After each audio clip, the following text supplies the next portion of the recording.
Oh, I see it. Hello. We're live. Hello, everyone. Welcome. Welcome, welcome. This is Happy the Halloween. Star Wars Rebels Revisited Halloween Spooktacular. That's why we're in costume. Do we look silly? We look silly, don't we? You look fantastic. What are you I have to talking get in about? my full costume here. So do you. Oh yeah, there. So there's Jeff. So our producer extraordinaire Jeff is on screen with us because we absolutely had to show his Chewbacca. The Chewbacca with glasses is killing me. Jeff, tell everyone about your costume. So this is just a hoodie that happens to convert from one version of Chewie down to another one that you can wear, which I like. And then I'll put my glasses back on so I can see what's going on. And I have a friend of mine, uh, Courtney Cruz's Fem Trooper Very cool. on my shirt. Love Very it. cool That's burlesque awesome. dancer. Anyways, there's a smart Chewie maybe like for the smart Hulk from She-Hulk. That's Perfect. awesome. Extra beard. Perfect. He's All right, white. Ashley, tell everyone who you are dressed as. I immediately recognize it without, even though I'm in on it, I know who you are. I did a Hera bounding thanks to the help of Hyperspace Props. Emily and Mike printing. They 3D printed the pattern for the goggles, and I just finished them, and They look great. cool. So they're officially on my head, and so I don't have a Leiku obviously because it's a bounding, but I got my chopper necklace from Occasional Geek, and then another El Hoffer design dress. So it's Harris and Dula's dress. It's so great, very comfortable. That's very cool. I can't wait to wear it in the parks next week when we go to Disney. So it's very exciting. That's gonna be awesome. Yeah, we're in a bit of a timey-wimey situation is the best way to describe it because we're recording this ahead of time so that everyone can enjoy their Halloween. Ashley is in real life right now getting ready to go to her big Halloween experience down in Orlando. And I am counting the days until Halloween is over because it feels like that's all I do. It is chaos at the office right now. So What's that? I said Mark is the costume king, so he's kind of up to his neck in costumes right now. Yeah, but literally. Tell them about your costume, Mark. It looks amazing. Thank you. Yes, this is I'm doing all 100% branding on brand for me. This is the Nuo Novo, the Imperial Admiral tunic. So this is the off-white tunic. It's the full jacket. We have 3 Imperial officer uniform costumes. There's the olive gray, which is like the classic looking officer, the senior rank like Grand Moff and whatnot, the black, which is the more junior level officer, and then the white, which is specific to the admirals, the Grand Admirals, the ISB, and then Director Krennic. And I specifically got the rank badge for Grand Admiral Thrawn. He doesn't always wear the hat, but we have a hat also. And I was like, well, the hat really pulls it together. So Hera and I seem to have accidentally chosen battle lines in the struggle that is Star Wars Rebels, with me on the Imperial side and Ashley taking on the side of the Ghost. So we've got some nice little good light side, dark side happening here, and then Chewie's just along for the ride. Wise Chewie, Yeah. Smart Chewie is here. Yeah, smart Chewie. The smart Chewie, he's going to supervise, and we've got Ahsoka in the mix over there. Love Cat Very here. exciting. Yes. But yeah, these are all available at tenuonovo.com, which is very cool because they're in stock, and this would make for a great, like, you could win your Halloween costume contest, I think, with this. We've got the tunic, the belt, the badges, the hats, the pants are like coming, which is frustrating, but like you can just throw on some black dress pants, no one will notice. So but even then, like the whole thing looks amazing. And I don't know if thank you. It might disappear, but that belt. Yeah, the belt. I'm gonna see if I can like get some belt action. There the belt is like, yeah, there we go with the Imperial belt. Yeah. So there we go. It didn't disappear this time. That actually worked. And the pants are like riding pants. They hit down to like your shin area. And then you put big boots on top of them. But they've got like drawstring, like riding pants. So they're very cool. We actually just did a photo shoot last week. And we photographed the pants on their own when they're not covered by like the jacket goes over the pants and the boots go over the pants. So you lose like so much of the pants. I was like, you want to actually see that garment. It's actually a really nice garment. brilliant. Yeah, I know there were some. I was looking at some of the comments on the post. They were like, "Well, why are the pants so short?" And that totally makes sense because you don't want to. Mhm. Also, like cuffing it into your boot kind of makes it Right. uncomfortable. So you want to be comfortable as Yeah. possible if you're going to wear it for long periods of time. So that's They brilliant. usually have those I don't- higher calf boots or whatever for the officers. So Yeah, there's a few different we don't do footwear, but there are a few places online to get boots that like the 501st would approve of. Like someone sent me a couple links and I saw one that was like as cheap as $150, and then another one I was like, well, these are the really nice ones, and they were like $400 boots, and I was like, I was like, because I think about like what goes into buying this whole thing. Like the tunics are like 300, you know, the pants are 250, the hat is 75, this is 50, the belt is 75. We did just run a sale for New York Comic Con, but all in, this outfit could run you like $700 to $800. And then if you get the Krennic cape, that's another $200. So now you've got $1,000 outfit on your hands, which the cape clips in. There's like butterfly clips on here that you can attach the cape to, and then you just swap out the badge. You get this one, and you're Krennic. So it's nice that they all work together, but like, and the cape is awesome too. You saw it in real life. Both of you have seen it in real life at San Diego and New York Comic Con. Imagine me walking around the office bothering people, just like in the cape. Walk around swooshing. Yeah, it's cute the first like 6 times, and then after that, people are just like, all right, the conversation with HR will begin shortly. So put papers on somebody's desk and be like, I need this in 2 hours, and just flounce yeah. away. It's very much like a make it so situation, and they're like, I'm not listening to you. You have no power here. But aside from the dressing up in the office, and you're going on your big excursion, remind everyone where you're going, what you're doing for Halloween, because I think you have the best Halloween plans of the group. So for the first time since like 2015, my friends and I are going to Mickey's Not So Scary Halloween party on Tuesday, and I am so excited because they're bringing back the Booty You parade. They're bringing back trick-or-treating. There's going to be different kinds of snacks. You can wear costumes. Some of the rides will have, like, obviously Haunted Mansion will have like a Halloween theme where you can take like special like photo pass pictures in front of the hearse and everything. There's going to be the villain stage show. And obviously like they cut the park admission down a lot. So like tickets are only available for a certain number. So it's going to be so much less time in lines and just more fun with my friends. And I get to dress up and won't get yelled at for impersonating a Disney character. That's awesome. So I'm really excited what I'll be wearing. And yeah, you're doing the full Hera cosplay. Yes. Yeah. I wish I had a Leiku, but I think I'll get there in time. Like this is good. This was a great lesson to learn from, between like using automotive primer, like sandable primer to fill in all the holes in the 3D print, and glue and painting. I think it did okay for the first try. So looks amazing. Thank you. I think it looks spectacular. And we were under here, so that way, like if I'm on any rides or anything, it doesn't go flying off. Keep that sucker on. Wearing a white headband still kind of looks like I have a flight cap on, and my head's not sweating to death. So we were fortunate enough in our little chat to be able to see some of the pieces as it was coming together. And that's what I think is always the most interesting, is like seeing how the costume is being made before it becomes like this final piece. And you see like the blood, the sweat, the tears, the love that goes into it. Yeah. Every now and then, like, I see some cool behind the scenes stuff. And I was like, I wish we could post this. Like, you know, I did something for a friend of mine's band, and they, I actually took a lot of progress photos, and they were really, really happy with having that whole process of me creating. It was basically a shield and an axe with their logo on it, and you know, made out of foam, because that's what I do stuff out of. And they were so happy to share like the progress photos. You know, like you can see, we didn't DS this. This was all made by hand. Yeah. I'll share my progress photos in the group when this episode airs. So you guys can check out and see if you're not friends with me already. I made a whole album on my Facebook about it. But, that's awesome. I have the lenses in, and they're all done, and everything's all glued together, and it's ready to rock.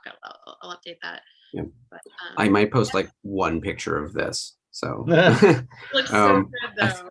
it's a little large. Weirdly, the sizes on Denuo are like small, but like this, I literally grabbed the floor model that we had our model in to shoot in. So this isn't owned by me. This is like literally borrowed from our like these don't even have the slits in the pockets. Like it's like a pre-production piece.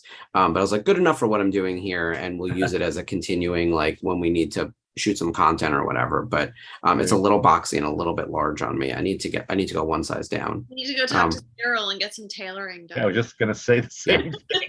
Yeah, exactly. A perfectly tailored outfit. Now all I want to do after talking about it on the prior show is the uniform from that terrible security squad that like messed up everything on Ferrex. Yeah. Can you imagine? People are going to show up like that to Celebration. The deepest cuts will show up. Like it's going to be people. I really hope if somebody knows where to get that costume, that they can point you in the right direction, because I think you could pull it off. Like that would be amazing until Denuo Novo can do it, or if you guys are going to do it, that would be amazing. Yeah, I would love for that to happen. I lost my speaker stopped working, my in-ears for some reason, but can you guys still hear me okay? Oh, yeah, you're fine. Okay. As long as the rest of the audio is good for the episode, we don't need to stop or anything. But of course, technical problems during our costume show. Thankfully, we're pre-recorded. Yeah, exactly. I don't want to touch anything now. It'll explode. I do like the in-ears, but I prefer the big cans. And I'm thinking I'm just gonna go back to that. Like, because these like the battery just die out on them so quickly. Right. Yeah, More I'm just reliable. using my laptop audio because you can't double up. Yeah. Oh yeah. So yeah, of course you're doing Those the should same be thing. functional. Yeah. So Jeff, what are your Halloween plans?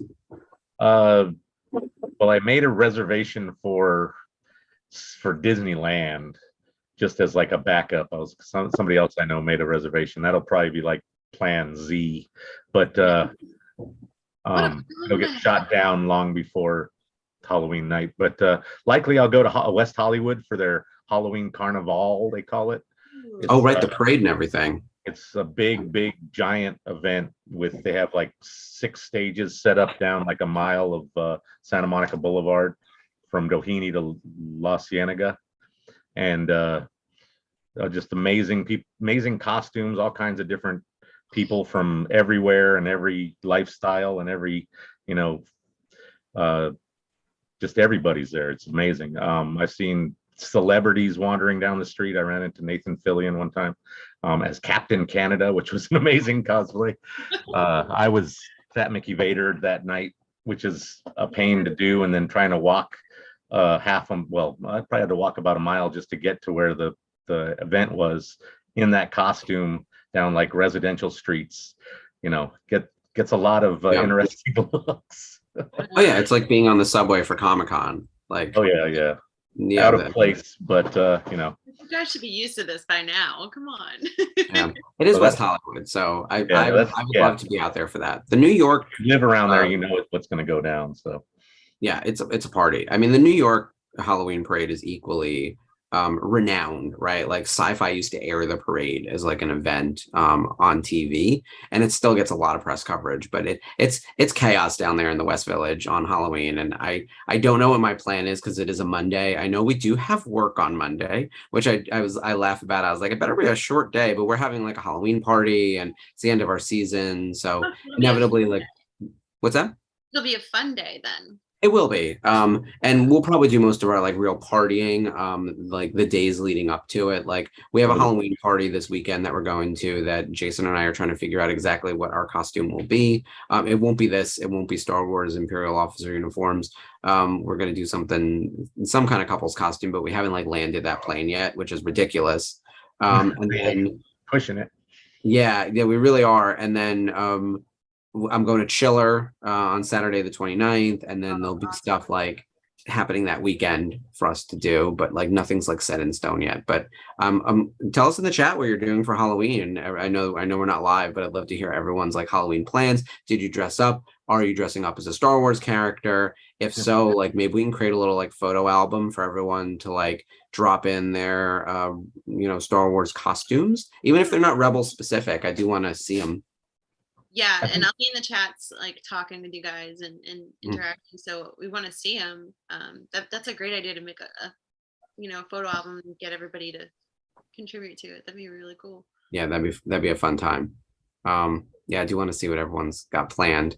Because it's such a big part of my business too. Like now, like I've always liked Halloween, but now that I work on it, and I got to tell you, doing store tours and seeing all the like costumes that are out there, there's some really fun stuff this year. And it's the last Halloween that we get. Like yes, it's a Monday, but it still kind of feels like the weekend. Like next year, Halloween will be on a Tuesday. That's gonna be terrible. So like everyone enjoy this Halloween before it's on a Tuesday, which just sucks. So this will be a really good one, and no COVID. Yeah, so we hope. For us for today for our spooky spooktacular, we are watching a scary episode of Star Wars Rebels Revisited, which I'm very excited about. We're jumping all the way to season 3. Currently in our mainline show that we're doing every week, we sort of went back to season 1 because Andor is on, and it was like, let's go back to the beginnings of the rebellion. This is a little bit of a jump forward, but it's a great standalone episode, and it features the Night Sisters, ghosts/zombies, as you were mentioning, possession, creepy voices, Darth Maul. Like it hits like all the check boxes of like scary shit in Star Wars. So it's gonna be a fun episode. Yeah, I'm gonna jump off camera. All right, thank you, Jeff. Thanks, Jeff. No Yeah, problem. Jeff, keep the ship running, by the way, like the graphics, the like all the stuff. Look Like at this. we This don't is do like- any of this. Like I had to put on this costume and this was a hassle. Like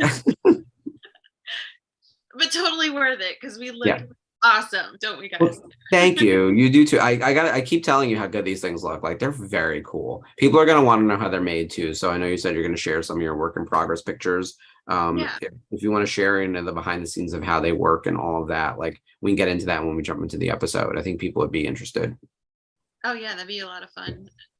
It was interesting to see, like, well, can I actually like wear these? But I guess I would have to move like the chin strap and just like readjust it to a different location. So I don't know, something to try. Yeah, they look highly wearable.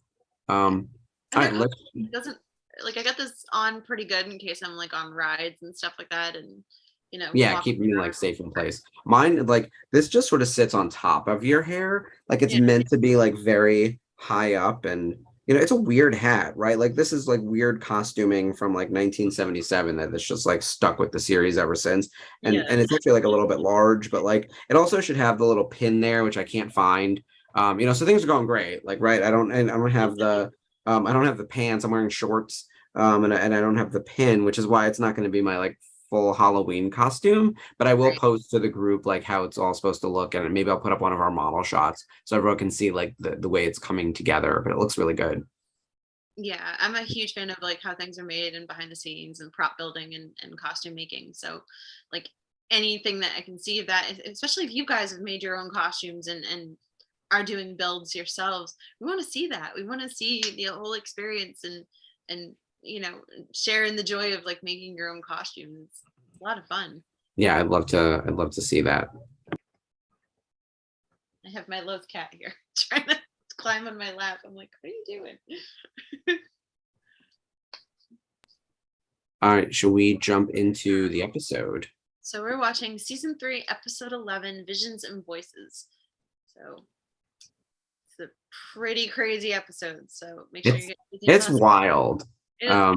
We'll try to Unlike- catch you all up as to where we are in the space of the show, but just think of this as watching a horror movie, even though we've been on like an Academy Award watch. Like it's just a little break, we're enjoying Halloween. And the good part is like obviously if you've watched Rebels, you know that Darth Maul is, kind of using Ezra to get his revenge on the Empire and especially on the Sith and the Emperor. So he's trying to get Ezra as his apprentice, and it's not working out so well for him. So we'll jump in here. Mm-hmm. And we see the Darksaber too. It's gonna be good. We go to Dathomir, so very fitting on Halloween evening. All right, let's get spooky. All right, give us our countdown. All right, we're gonna start in 5, 4, 3, 2, 1. Play.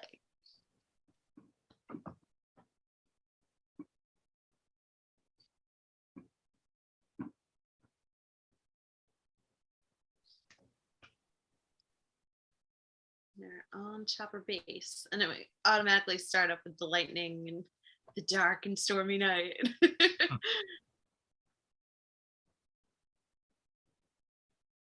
Yeah, this ticks all the boxes, as it were. It's very Yeah. robust in terms of what they do.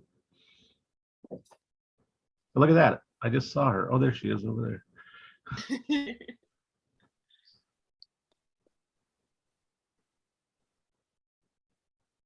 Yeah, so Ezra's being distracted by Maul. If you guys remember at the end of season 2, Maul made his triumphant return in Twilight of the Apprentice, which is a very important Ahsoka episode. Obviously closes out the second season, wraps up the story with Vader.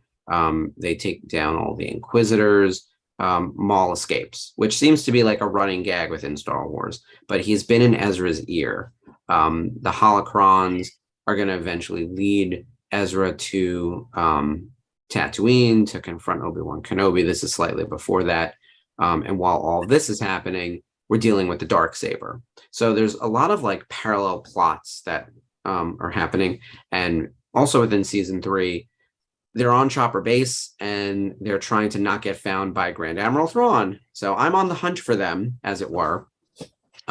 Ezra is being overwhelmed. I mean, look at that. That was scary. Like he went around the room and he saw everyone, including Maul. Like he like hallucinated that Maul was there, basically. And it kind of reminds me of Insidious with the lipstick demon. I'm like, look at this Darth Maul looking fool. Like, yeah.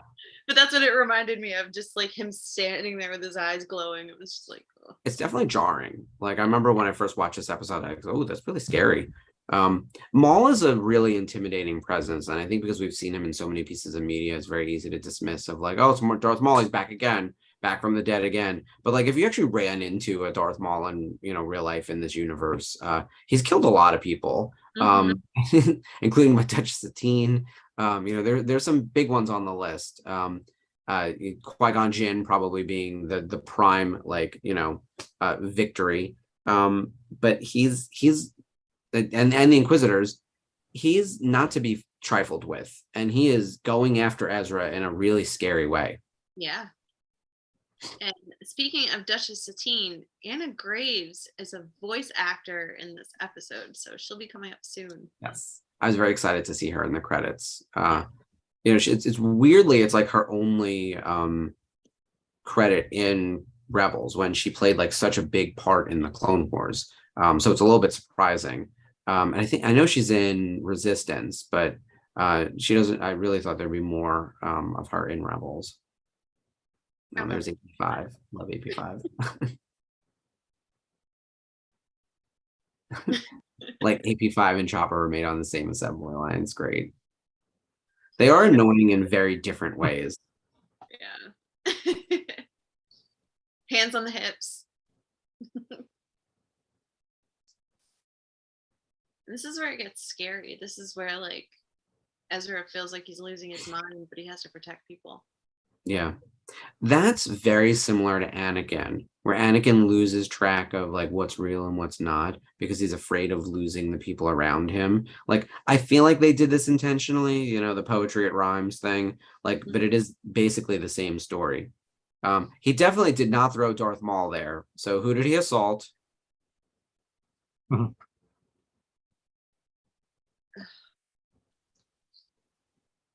Oh, yikes. He is really gonna kill this kid. He's still seeing Maul.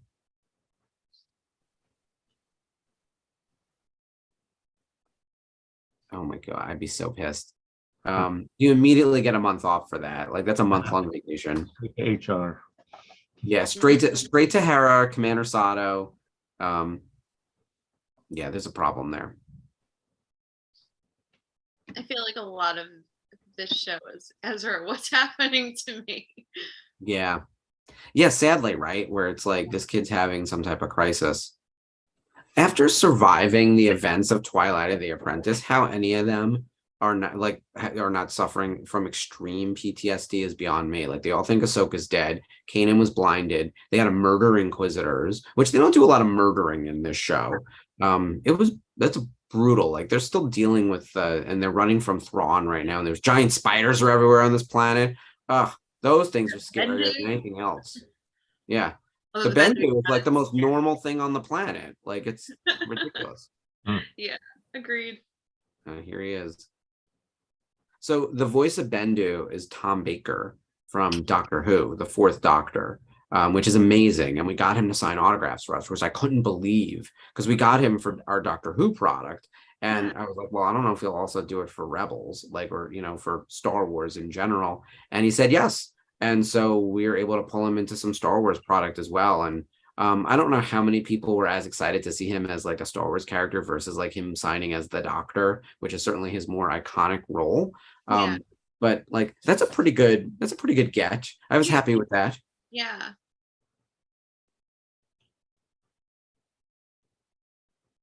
And I think he's got the power and the gravitas in his voice to be the Bendu. Yeah, he's got a brilliant speaking voice.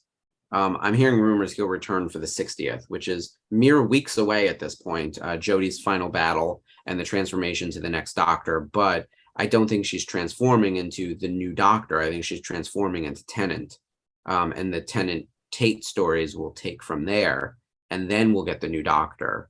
I think it's their plan to like bring back like old viewers who've sort of dropped off, which it'll work for me. Like Tennant and Tate is what is going to make me watch again. They're like, is this really Maul? Do I really see this guy? Yeah.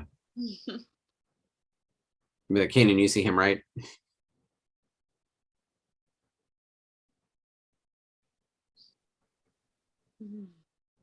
Sam Witwer. Spooky.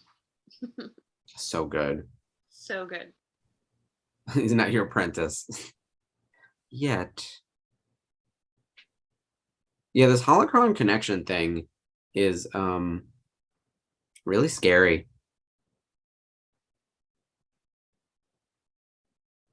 Fragments and memories.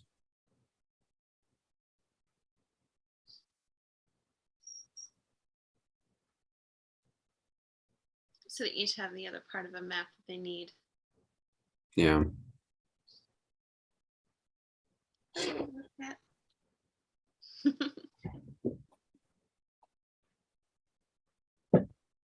I'll keep your rebel. Oh, so he's right. He's blackmailing them.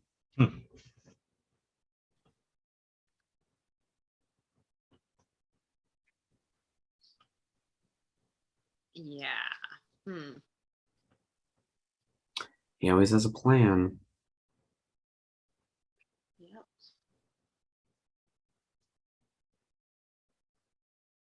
The key to defeating the Sith. That was like the big MacGuffin of season 2. That's why they went to Malachor, was to figure out how to defeat the Sith. They never figured out how, because the pyramid, which we find out is called presence. Not presents like giving gifts, but like presents like a presence. I forget where that was revealed. I know we had it on a trading card. They never really got that information. Like, how do you destroy the Sith? I don't know. And I'm a big Star Wars fan. How do you destroy the Sith?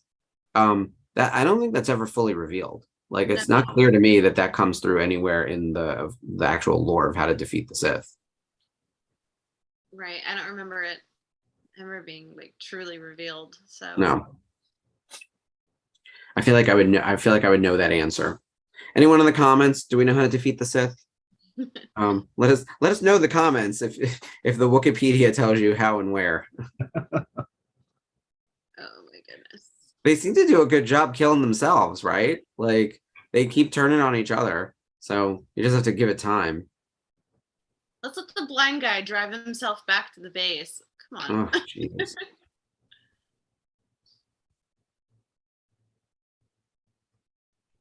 I'm glad Sabine's with him.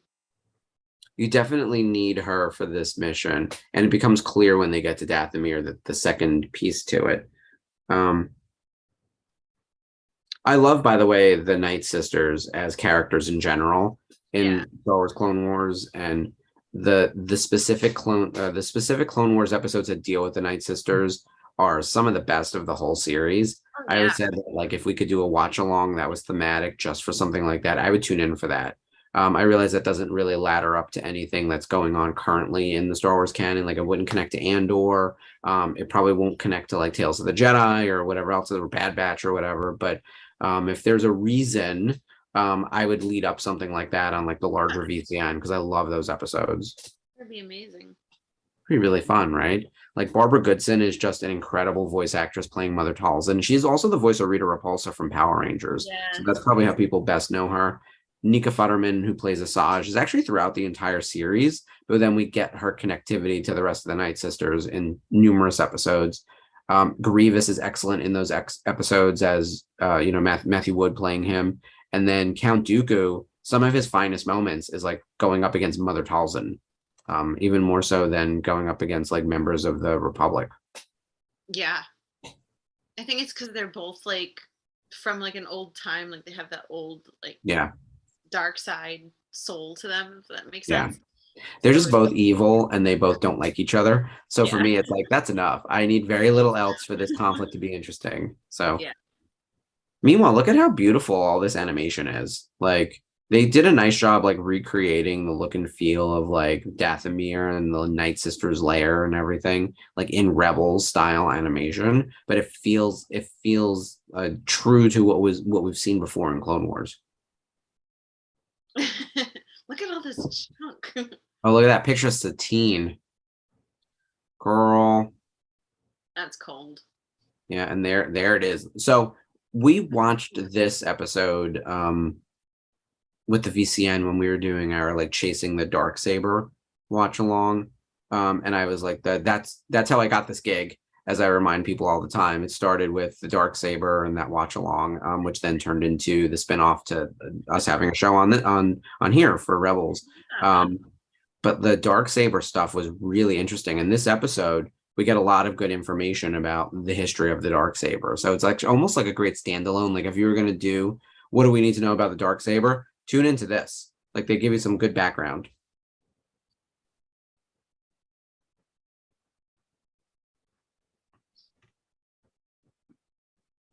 Oh, there's that green magic.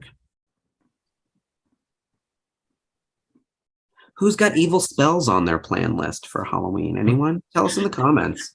Conjuring any good spirits? Anything good? Good one. Stay away from those Ouija boards. Yeah. They invite you.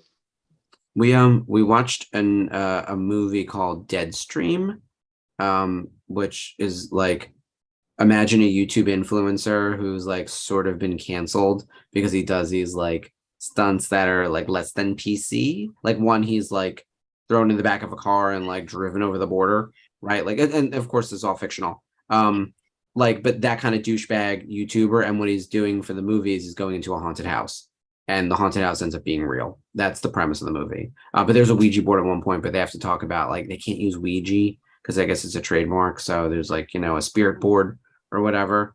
But it's really good. Like on my spooky season watch list, it's been one of the better ones. Like I was actually disappointed with Halloween. Halloween Ends. Yeah, I've still got feelings about that. And I have two friends, my friend Kyle and my friend Mason, who absolutely love the Halloween movies. And they loved this movie, but I don't know how I feel about it yet. Like I kind of wish some things were different. I watched it again. It felt to me, not to compare it to Resurrection, but you know how Resurrection was a spec script that they overlaid a Halloween Michael Myers piece onto, almost to like just hold on to the rights and get a movie out really quickly. Yeah. This doesn't feel like a Halloween movie. This feels like a different horror movie with Michael Myers thrown into it. And actually, if it weren't a Halloween movie, I'd probably like it. But for it to be the closing movie of this franchise and the send-off for Jamie Lee Curtis, like, not for me. Meanwhile, back to the Rebels episode.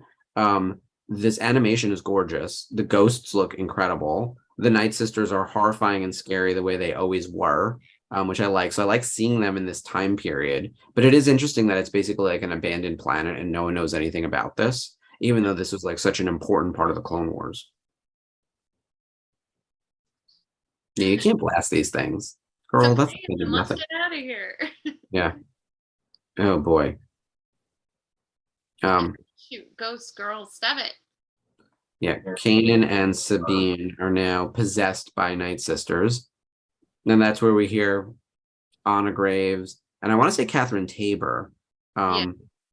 Their voices are like overlaid with Tia and Freddie. At one point, I wanted to do a dual autograph of their voices stacked.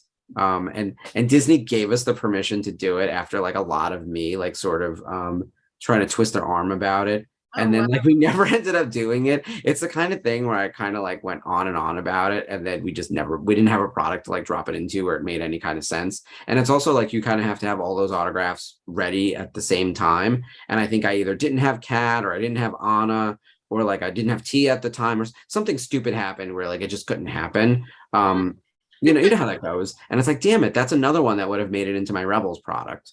Like imagine like those, you get the picture of them in their Night Sister green glow with eyes and a stacked auto of like Freddie and Anna, like Yeah, as that'd be the Night amazing. Sister version of Kanan. Like that's cool. That'd be so cool.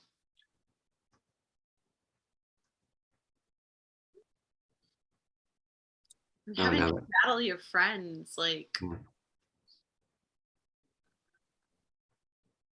it's scary. They can't come outside.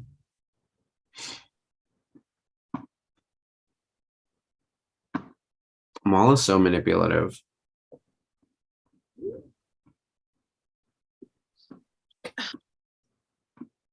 Yeah, he doesn't care.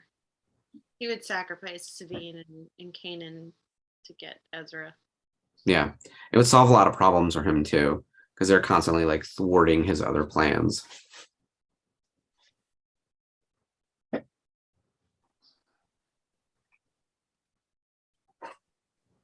Yeah, Ezra's going to do the right thing and save the day. Of course. He is very easily tempted by the dark side, and we just saw an episode in season 1 where that was the case. But not this time. Like he's definitely he's so much more adult in season 3 than season 1. Like he's done more growing up than just the 2 years we see on paper that Easily. he's aged. I love that Maul just like pieces out too. He's like, all right, got what I needed. Bye. Don't want to be an apprentice. That's fine. Die on this rock. All good. Not causing me any stress. Because right after this, Maul's headed to Tatooine. Like he's going to confront Obi-Wan. So he got what he needed out of Ezra. Sabine with the Darksaber is great, but also like her being the spider crawl. It's like yeah. Oof, the ghost version of her. So scary. Yes, I'm here.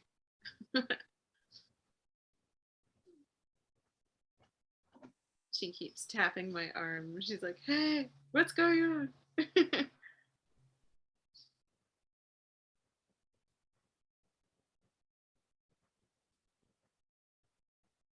Oh. All right, we got Sabine out. The force to push her out.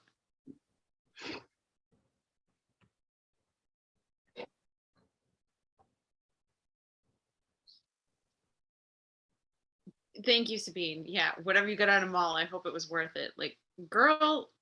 Yeah. That is a fantastic shot of Kanan.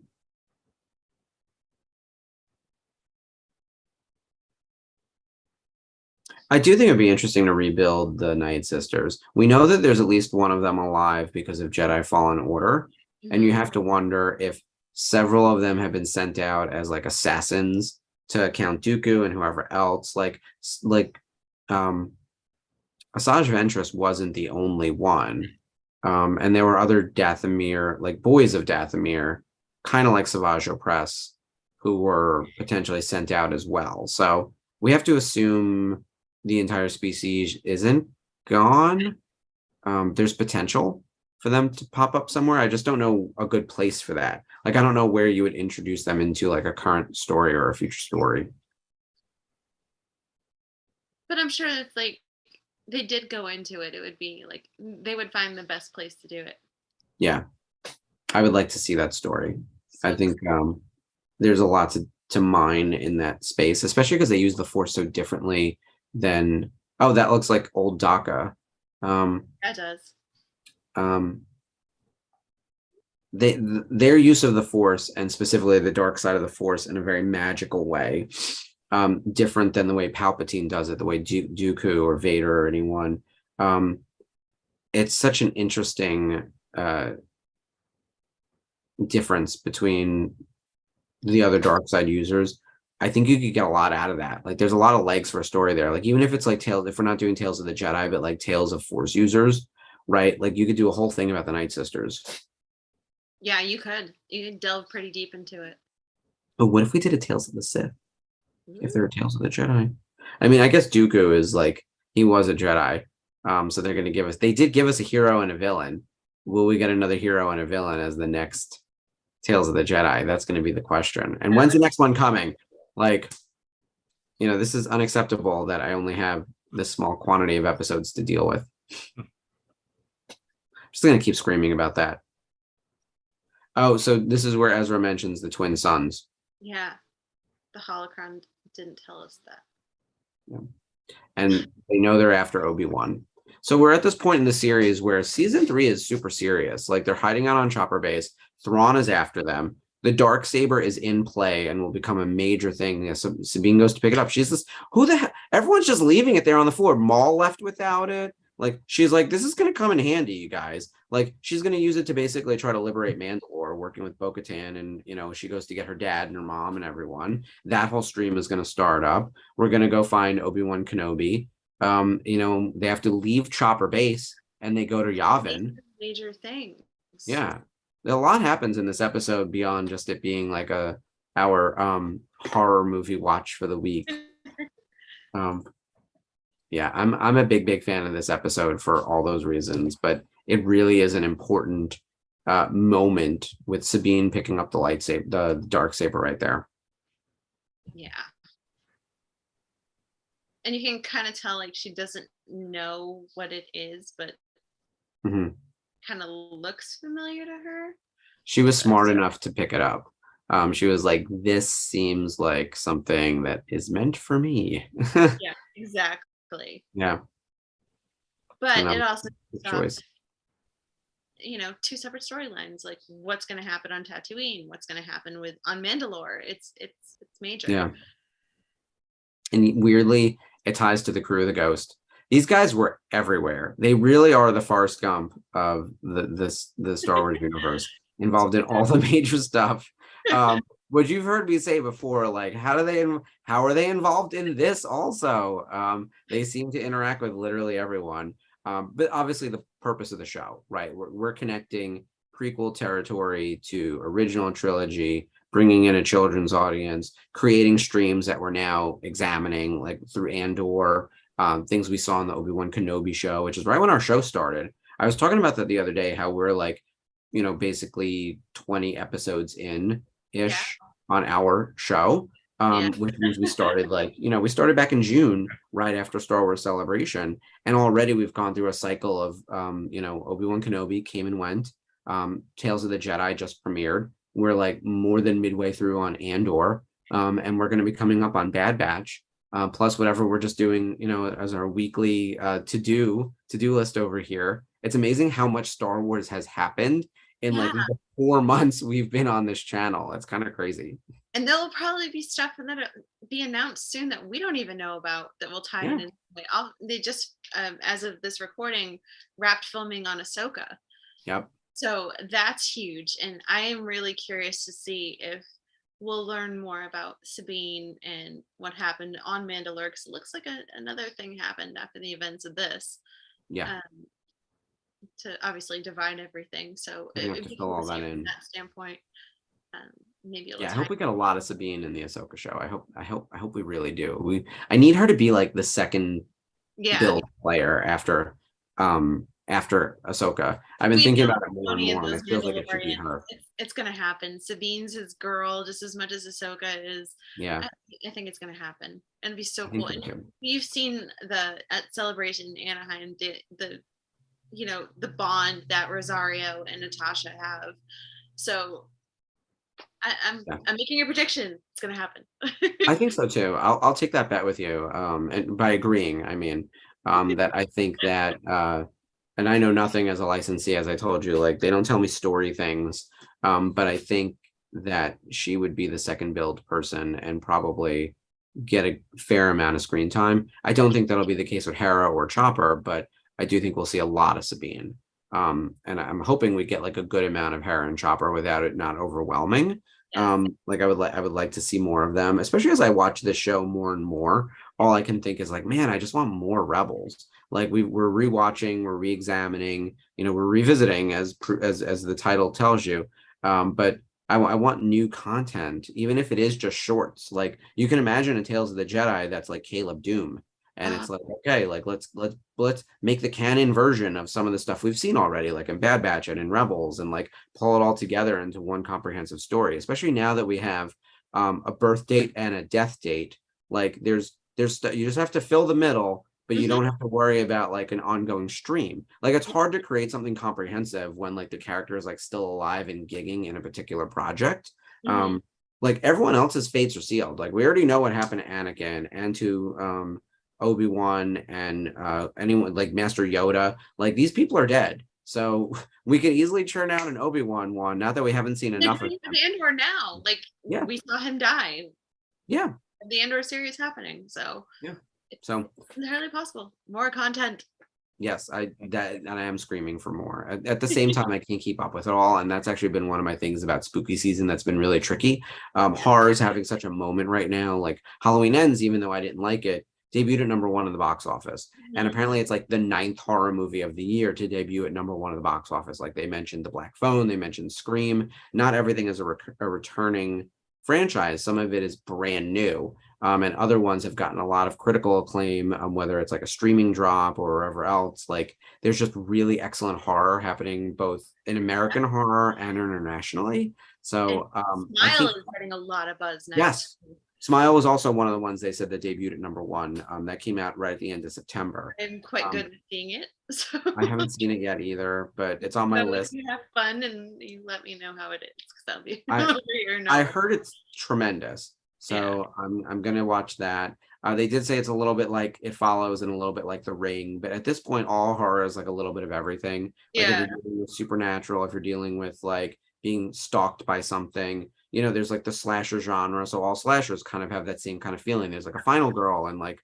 a mass killer. There is like a bit of a formula to horror, but like they're finding ways to like break up the formula. Like even in Halloween Ends, like the thing I'll say that I liked about it was like I didn't know what the hell was going to happen.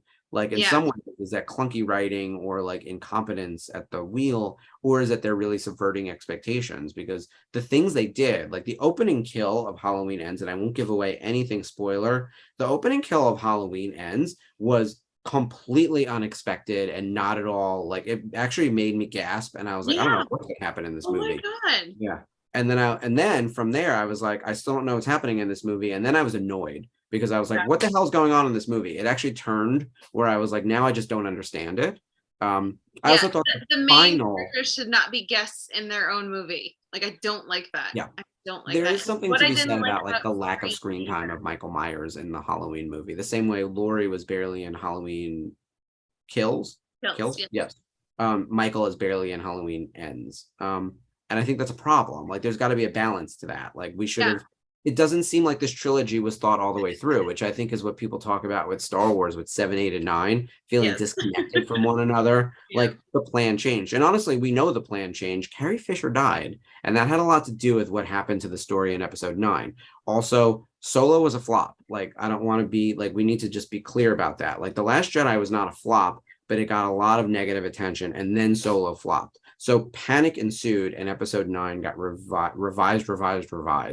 And I think because of that, 7, 8, and 9 feel wildly disconnected. And that's a major problem. I don't know why Halloween as a trilogy feels wildly disconnected, because Halloween Ends was coming off of Halloween Kills, which wasn't a flop. It was released on streaming during the pandemic. It just got some bad reviews, but like it still brought in like big numbers, and the franchise is like solid. Like the franchise is actually probably better than it's ever been when it comes to like revenue. I think they wanted to give Laurie her peace after being put in such a traumatic situation for so long, but at the same time, they could have done it in a better way. Yeah, I think that Laurie's conclusion to her story was earned and satisfying, and it's the only good part in the movie that I like fully approved. I was like, I like the way that ended. It was actually a little bit predictable in my mind, but like you could predict many different ways of it going. For me, I was like, that's actually kind of how I see it going, and I like the way it did that. the whole middle. Like I love the opening and Yeah. I liked the closing. The whole middle was just one big moment of you going, what? And it Yeah. just got progressively worse with the Watts of like not understanding. On the other hand, I watched The Black Phone, Yes. months ago, and I was like, oh, what? I What? saw No, that way. in the What? theater and I was like, "Ugh." And I've read the book. Like I Oh, love you the know Joe the source Hill short material. story. It's like 30 Yeah. pages, but they vamp it up so much and put so much emotional depth into Finney, and it's his friend in the book, but it's his sister in the movie, and they kind of give that a backstory, and it's so much more grounded and so much more like realistic, Hmm. um, but still like insane, like so good. Yeah, I If you loved want it. horror without, like super horror, watch The Black Phone. It's good. I thought The Black Phone was the scariest movie I saw this year. Yeah. Yeah, way scarier than Scream because Scream is Yeah. a Oh, slasher that knows itself and it's yeah. fun. Like I go to Scream and I'm like clapping, and you cheer for everyone. You cheer for the killer, you cheer for the kids, you cheer for Gail Weathers.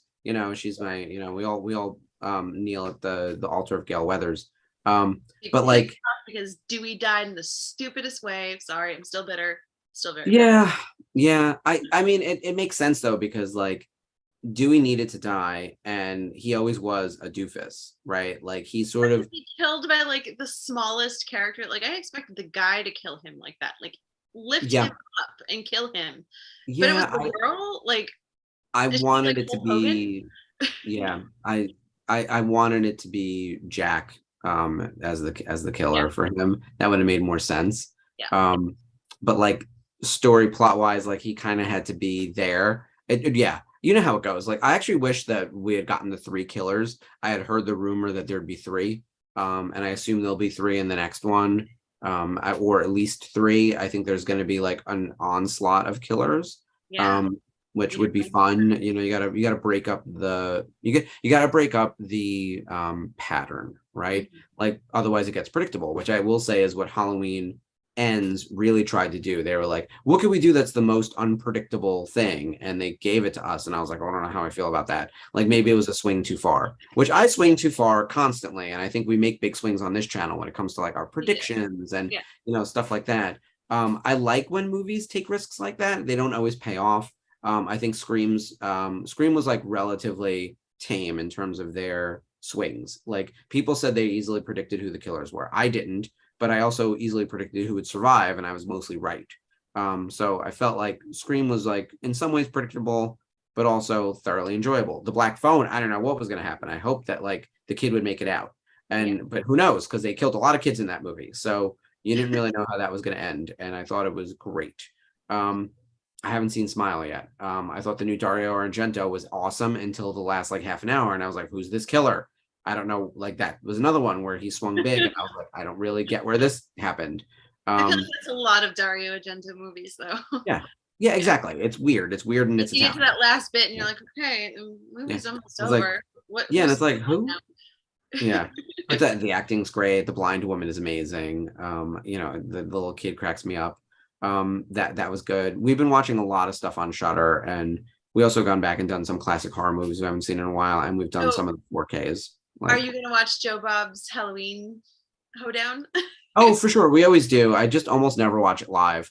So, slight spoiler alert: Darcy, the mail girl from Joe Bob, is the receptionist at the radio station during Halloween Ends. So I Yes, was, it's Darcy. So Diana Prince, the actress, yeah, she's amazing. She I did. told you I got a photo with her and Joe Bob at Monster Mania last year, right? Jealous. I Yeah, love they're them. so nice, super sweet. Darcy, of course, huge on social media, loves AEW wrestling, loves Dead Meat, which is one of my favorite I'll say YouTube shows to watch. I love the Dead Meat people. Her scene apparently, like, her scene is like her death scene's like a little bit off screen, but they Yeah, say that there's a in the end. director's cut coming where you're going to see more, including like some nudity. And I was like, all right, well, that would be on brand for her and her Yeah, brand, like very her. yeah. I was actually surprised that like we didn't get like the most graphic kill of the movie with her, and that was another thing where I was like, what's this choice here? Why is But this it off also felt screen? like the most graphic kill of the movie was a tie-up between what happened after that and then what happened at the junkyard. Yeah, Yeah. but Oh, it's blurry and it's in the foreground, so you're seeing it, but you're not really seeing it. And I'm like, oh, come on. the Like, interesting thing about the junkyard, because there's multiple kills that happen there, I think they were all the most creative, despite the fact that as soon as we were introduced to that set piece, I yeah, immediately thought at least one person will die here, maybe multiple, and then it ended up being multiple, and they all worked. I thought every kill in the junkyard was spectacular. yeah, I was like super into that. That as a set piece worked really well. Because it was just, it feels so visceral. Like the barbed wire fence thing was tremendous. I was like, it went on and on too, which is like, I'm not into torture porn. Like that's not my go-to. Like I don't like Hostel. Like I don't need unnecessary like torture and yeah. like And then you all that. remember that's not really who you think it is. No, I know. So Yeah. it just made me even sadder because I'm like, it's all this awesome stuff, but it's not who you think it is. Yeah. And There's a lot of weird choices. Yeah. But right, if you take an isolated view of like, hey, these are the 6 characters who were all killed, here are their deaths. Like if you were going to do like the golden machete for the best kill, I'd actually have trouble picking the best kill out of this movie. Like they're Yeah. all great. Same thing in Halloween Ends, like the opening scene with the firefighters and they all get like Oh, man. slaughtered is unbelievable. The stunt work that goes into that, like the people who put the craft in to like make these things happen, like the stunt people, the fire stunt people, like the choreographers, the special effects people, then the VFX artists who come in and like clean it all up, like the sound design people, everyone who contributes to this, the cinematographers, like the actors, voiceover, everything, like it feels so real as people are being like bludgeoned with an axe, like as flames engulf this house. It's one of the best set piece kills with like multiple kills that I've seen in any horror movie. Halloween Ends, and I've got nothing else good to say about that movie, but like those opening like 10 minutes will blow your mind, and then you can just jump to the next movie. So I felt like, and it was kind of like confirmed in Halloween Ends, Michael needs to kill to regain his strength. So fighting Laurie, getting locked in that basement, getting blown up essentially with the fire, it took a lot out of him. So when he kills, he regenerates, and all those firefighters and all those first responders, sadly, were Michael recharging to go do what he had to do. And how sad was it to have Sandra back with the I'm amazed she lived. I mean, so for anyone who doesn't know, like in Halloween, there's a character that I thought was clearly killed on screen, and this character survived and makes it into Halloween Ends for no particular reason other than like a minor plot device where people are annoyed at Laurie. Like Laurie seems to be a bit of like an outcast in town because they think that she baited Michael. And I was like, oh my God, like I don't see, that's the kind of thing where it's like I don't understand this town. Like everyone got into a frenzy during kills to like, evil dies tonight. And mob mentality, and a bunch of them died, and I guess they all blame Laurie for this. It's the kind of thing where it's like I don't pretend to understand how Haddonfield works, but it's all terrible, and I would have left years ago. Yeah, seriously, like forget you, Haddonfield. Yeah. Outside of Halloween season viewings, do you have any other horror movies that we can recommend to the group? I realize it's Halloween night, so if you're watching this, maybe spooky season's overview. I run through Thanksgiving. For me, it goes like, we're going to continue to watch horror movies throughout. Like we're that. So my favorite spooky movie, like it's not a very like, it's not really horror. It's more like humor horror, but it's an early Peter Jackson movie. It's called The Frighteners, and it's with Michael J. Fox and Jake Busey, awesome Dee Wallace, who was in Cujo and E.T. as the mom. She plays a woman who was locked up in a psych ward, and Michael J. Fox is this guy who's using actual ghosts that he can see as like a fake psychic, and meanwhile he's being haunted by like a serial killer who's carving numbers into his victims' foreheads. Oh, and weird. He remembers that his wife was killed and had the same number carved in her head, and he could see it, but nobody else could see it. So he lives his whole life kind of on the lam until he comes across like this starts happening again. And it's got Jeffrey Combs from Reanimator in it. It's so good. If you guys can get it anywhere, please watch it. It's a lot of fun. I'll be on Shudder. John Astin is in it. He's one of the ghosts. He's pretty amazing. Okay. Everything is on Shudder. So or Amazon Prime, Prime Video or Netflix. I'll give you a quick list. So if you like slashers, I always say Scream reinvented it in 96. Like the original Scream is amazing. And if you haven't seen Scream 2022, highly recommend. I'm a big fan of the Friday the 13th series in general. Part 6 is my favorite because it's the most meta and fun. But part 4 is probably the most serious, and they sort of viewed it as what would have been the conclusion to the series. Obviously, the first one has the big reveal of the mom being the killer and it blowing everyone's mind. I would also say that like if you like Nightmare on Elm Street, the original is the one to watch. But I love part 2, which has very queer overtones and has been reevaluated quite a bit. Freddy's Revenge with Mark Patton as like the lead. And then new horror, like there's been a lot this year, as I mentioned. There's a lot of great lists out there. I really enjoyed Nope. I realize that's the most like big budget of the list, but like Nope was great. The new Dario Argento's Weird was it Dark Glasses or whatever. But yeah, Go See Smile is what I'm hearing, and outside of that, like I can't in good faith recommend Halloween Ends in the theater. Like watch it for free on Peacock. But like also tune into Shudder. I think Shudder is a great investment, and they have like a really great like a TV show that they're running right now called like The History of Queer Horror that's been really interesting. And another listicle of like the best scariest moments in all of horror movies. They're doing like 100 moments from 100 movies. Oh my gosh. They cover old timey stuff, like all the way back to like turn of the century into like most modern day stuff. So, and then all time classic for me, I love The Ring. Like The Ring is just one of my all time favorites. That was the first horror movie I saw in a theater, and I spent 85% of that movie under my coat.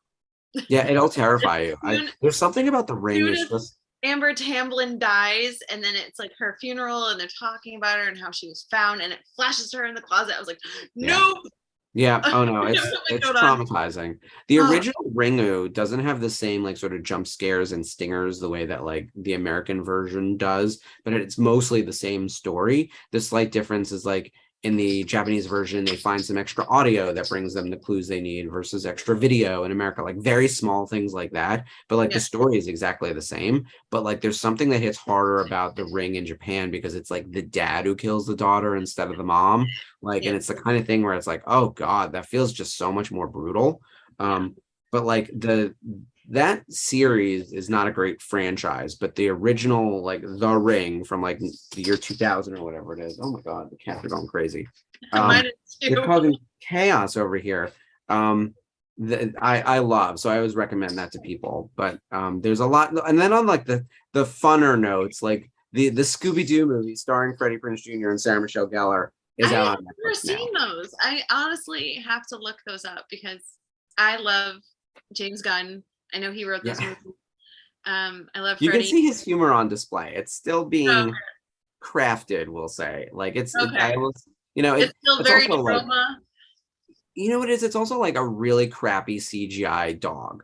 Like that really takes you out of it. But Matthew Lillard, who is also in Scream, and that's where I love him the most from, is an amazing Shaggy. And he did such a good job in the movies that they brought him into the mainline Scooby-Doo cartoon to continue doing the voice of Shaggy for years and years, up until like last year. So and I love that he'll still go to conventions and talk to kids and the Shaggy little kids. And it's so cool to see because they get all like about it. I met him at Monster Mania last year and got that picture with him and Skeet Ulrich, in the Scream duo. And their panel was raucous. I've never been to a better panel. And they were just like walking around, like, chatting with people in the audiences. Everyone was just like giving them hugs. And consensually like squeezing butts. It was a lot of that. Like they were, they were very appropriate, but also like every woman there my age has had a crush on these men since they were in their teens. I was like, and me too. But they're super nice, like across the board. And it's a great photo. It's one of my favorite like con photos for sure. So at Fan Expo Dallas this weekend, they had panels, like Tom Sturridge had a panel and Mason Alexander Park from The Sandman had a panel, and Mason crashed Tom's panel and asked him a question. Oh my God, that's awesome. Really cute. And I was like, but they looked like so much more at ease. So I'm like, man. Yeah. Now that they've done a couple, that first panel's always hard. The first convention is always hard. Yeah, Like because Ahmed Best, I remember, hadn't been out in a while. I was laughing, nervous. joking with fans, and Yeah. more at ease. And I know he's naturally a pretty shy, awkward guy, but yeah. Yeah, once you do it, like it's easy to book another one, Yeah. So, and then you'll also see like you see the fan reaction and it helps alleviate the nerves, yeah, because you know that I- your work matters and you're doing the right thing. So when yeah, you're and the same thing that Ewan McGregor said about Dr. Sleep, which by the way is another horror movie I recommend. mm, Dr. Sleep is amazing. yes, If you love Mike Flanagan and Haunting of Hill House, Haunting of Bly Manor, Midnight Mass, he directed Dr. Sleep, and it's phenomenal. Like the director's cut, chef's kiss, and I love Haunting a Hill House. Yeah. That show, I didn't know what was going on, but in a good way. And then when it pieces all together at the end, like the sort of, we'll call it time travel, but not really. But the way the house manipulates time, like there was something about how like he's remembering the tree house, and they're like, we didn't build the tree house. We lived there for like 3 months. Like that was all an illusion because of that stupid room. Like people thought they were in that house for so much longer than they really were because of the manipulation of the house, like that one room And giving everyone these visions. like his chucks were always black, and at the end they were red, and I'm like, and they all had something red because of that red doored room, and I was like, Yeah, are they still in the room? Like yeah, it just there's a lot there that's like a hard lot to unpack, but you guys Yeah. need to watch that. But anyway, Yeah. Dr. Sleep, when I met Ewan at Fan Expo Boston, I got to tell him how much I love Dr. Sleep. He goes, I didn't know anybody liked this movie until I started doing these conventions. And it's Yeah. true. Like it was the pandemic or just about to be the pandemic. And I made sure I went to the theater to see it, and it was so good.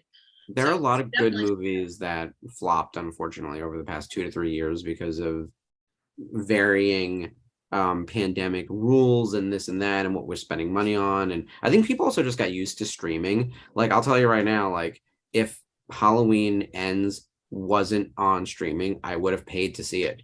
And I would have been disappointed, but I would have spent my $15. Like, and it's New York. I'm not going to see Black Adam because I'm going to wait for that one because DC has fooled me too many times. But I will see Black Panther, and I'll probably see it multiple times. So it's the kind of thing where it's like at this point I'm really being picky about what I see in theaters and what I really want to support. And I'm trying to support like new interesting projects and also like Nope, as much as Nope is like a giant big budget studio thing now, it's still only Jordan Peele's third movie. And like I want him to continue to make excellent art. So, and I also want to see it. I'm actually like legitimately interested in what he created. But there are some times where it's like, well, I'm just going to go support that project because I'm interested in that director or this person or this project or whatever. But yeah, Nope was one where we were there opening weekend or the week after. And then we're definitely going to be there opening night for Black Panther. I'm like so ready for that. I just rewatched Endgame today, and it hit me like when he walks out of that portal with Shuri and Yeah. Way. Oh, so I'm like, I'm not gonna be able to handle it. It's gonna be a very emotional movie. That trailer brought me to tears. I was like literally lost it, and I was like, oh no, I don't know how you get through this, but I'm sure they'll give him a good send off. I trust Kevin. We trust Kevin. Yeah, I also trust Ryan Coogler because he works so closely with Chadwick to get these characters out, and it's their way of saying goodbye to Chadwick. So I think they'll do the best that they can do with that, as well as pushing the Wakandans forward. So we're gonna see. I think we're gonna see multiple Black Panthers in the movie. I don't know if that's confirmed, but I do think that they're going to find an interesting way to keep the characters moving, and all of them are individually really interesting. Like I would follow like I heard a rumor about like the Women of Wakanda TV show ages ago. I'd be into that. Like give me a Lupita show, like give me a Denai Guerrero show with all of the Dora Milaje. Like I'd be down like watching Winston Duke and everyone from his tribe. Like all of them are really interesting. There's a stream there, Namor and his people. Once we get introduced to them, like I would do like the underwater Atlantis situation. Like I'm all in on that. We handle it by not handling it. yes, it's gonna keep coming back to that underground earthquake. Like, damn it, we should have handled that. Oh, come on. Yeah. Oh, I'm looking at the time. I think we are over our hour for this Halloween spooktacular. We hope we gave you guys some There he is. Okay, Jeff is back. Smart Chewbacca. We hope you gave you guys some interesting ideas for some scary movies to watch while you're home. And if you're with the kids, like Scooby-Doo, if you're by yourself and you really want a good scare, The Ring, or Doctor Sleep, which I really enjoyed. Like I thought it was surprisingly good. So there's some great horror movies out there. And then we'll be back to our regularly scheduled non-horror, non-costumed Star Wars programming next week. Monday, November 7th. Can you believe it? November. We'll be doing season 1, episodes 12 and 13. So we're nearing the end of season 1, Vision of Hope and Call to Action. After that, we basically find ourselves near the finale. That lines up, though, around the Andor finale and Thanksgiving and some other stuff. So we'll keep you posted on what exactly is going to happen throughout the rest of November, coming up over the next week or so. Yeah, it's going to be exciting, but we'll be back to regular Monday nights. Live in the chat. Yeah. So, but I will be in the chat. So make sure you guys comment what you love for your spooky movies, what you love for your spooky shows. It's Halloween. So, and there's a lot of us that love horror anyway. So you might as well just share the love. Yeah. Tell us in the comments your favorite scary Star Wars moment or your favorite scary movies. And then if you have any other show ideas for toward the end of the year, we want to do something to celebrate year end, Christmas, holiday, all that kind of stuff. So keep sending your show ideas our way as we continue to wrap up season 1 of Star Wars Rebels. It's crazy. We're almost done with season 1. I don't know how that happened. Yeah, it's nuts. It's so much fun. Yeah. All right. Well, we take our job seriously. Exactly. We got dressed up all for you. Well, with that, I'm going to get going because in real life right now, I am probably at the Halloween parade in New York City if it is still going. But I hope that you all are enjoying your Halloween night and getting lots of candy. Yes. Happy Halloween, everybody.